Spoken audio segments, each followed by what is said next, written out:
اللہ عز و جل قرآن مقدس میں ارشاد فرماتا ہے، اعوذ باللہ من الشیطان الرجیم، بسم اللہ الرحمن الرحیم، وَلَوْ تَرَىٰ إِذِ الظَّالِمُونَ فِي غَمَرَاتِ الْمَوْتِ وَالْمَلَائِكَةُ بَاسِطُو أَيْدِيهِمْ أَخْرِجُوا أَنفُسَكُمْ الْيَوْمَ تُجْزَوْنَ عَذَابَ الْهُونِ بِمَا كُنتُمْ تَقُولُونَ عَلَى اللَّهِ غَيْرَ الْحَقِّ وَكُنتُمْ عَنْ آيَاتِهِ تَسْتَكْبِرُونَ۔ صدق اللہ مولانا العظیم۔ معزز سامعین و حاضرین و ناظرین، ان آیات کریمہ میں اللہ رب العزت نے یہ ارشاد فرمایا کہ جو بندہ فاسق و فاجر ہوتا ہے، جو ظالم ہوتا ہے یعنی جو گناہ گار ہوتا ہے، کافر ہوتا ہے، فساق و فجار بد عمل ہوتے ہیں، ان کی روح فرشتے کس طریقے سے قبض کرتے ہیں۔ تو فرمایا گیا، اور کبھی تم دیکھو ان ظالموں کو جنہوں نے گناہ کرنے کے بعد اپنے جانوں پر ظلم کیا ہے، ایسے ظالموں کو تم موت کی سختیوں میں دیکھو گے کہ ان کے پاس فرشتے ہاتھ پھیلائے ہوئے ہیں اور اسے کہہ رہے ہیں کہ نکالو اپنی جانیں، آج تمہیں ذلت و خواری کا عذاب دیا جائے گا، اور یہ بدلہ تمہارا اس بات کا ہوگا جو تم اللہ پر جھوٹ لگاتے تھے، اس کی آیتوں سے تکبر کرتے تھے۔ چنانچہ حدیث شریف میں بھی ہے،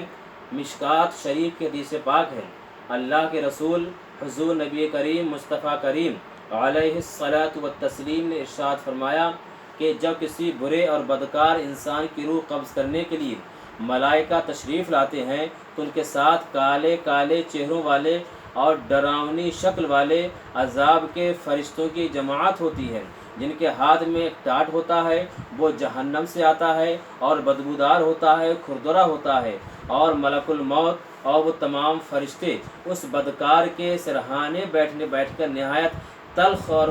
گرجدار لہجے میں اس سے کہتے ہیں، اخرجی ایتھا النفس الخبیثہ کانت فی الجسد الخبیث اخرجی ذمیمۃ وابشری بحمیم وغساق وآخر من شکلہ ازواج،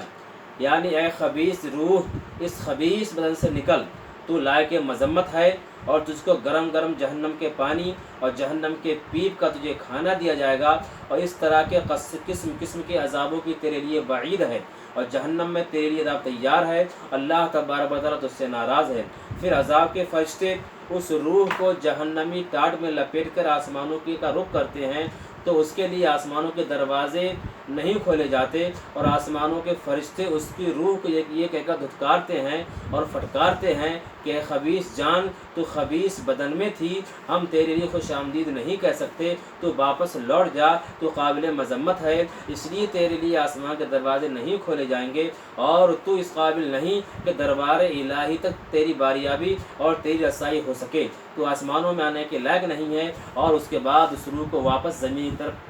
کی طرف پلٹا دیا جاتا ہے۔ برادران ملت اسلامیہ، غور کریں کہ جب بندہ نیک ہوتا ہے اور نیکیاں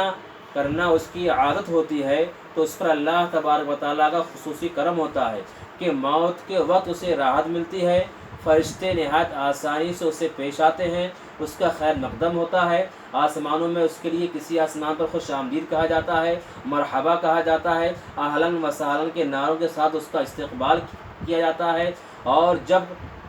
روح بری ہوتی ہے اور بدکار انسان کی ہوتی ہے تو اس کے لیے نہ تو خوشخبریاں ہوتی ہیں، نہ مبارکبادیاں ہوتی ہیں، زندگی میں بھی اس کے لیے مصیبتیں ہوتی ہیں، موت کے وقت بھی اس کے لیے پریشانی ہوتی ہے، فرشتوں کی ڈراؤنی شکل ہوتی ہے، اور بعد موت بھی قبر کے عذاب میں مبتلا ہوتا ہے، نیز فرشتوں کی دھتکار اور پھٹکار ہوتی ہے۔ اس سے ہم اللہ کی پناہ مانگتے ہیں، اور اس آیت کریمہ سے یہ معلوم ہوا کہ اچھے انسان اور برے انسان دونوں کا مرنا برابر نہیں ہے، ایک طرح نہیں ہے، دونوں کے مرنے میں بہت بڑا فرق ہے۔ اللہ تبارک و تعالیٰ ہمیں اپنے نیک بندوں میں شامل فرمائے، اور ہمارے نفس کو نفس مطمئنہ فرمائے، ہماری روح کو آسانی سے اللہ تبارک و تعالیٰ فرشتوں کے ذریعے نکالے۔ استغفر اللہ ربی من کل ذنب واتوب الیہ وما علینا البلاغ۔ السلام علیکم۔